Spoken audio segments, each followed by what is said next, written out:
Така, отцапай малко,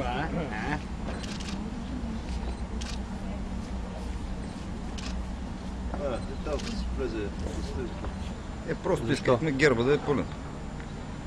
Да, там има 7 тепета, де-факто има 6, защото малко тепе е направено на павета и всъщност с него е застлан целият град. То всъщност присъства, само че вече като улица, не като тепе. Така че отбелязахме го по този начин. Да има един символ, който да завършва Седемхълмието. Като имаме предвид сегашната култура на културната столица на България, това не е ли малко като надгробен паметник на културата?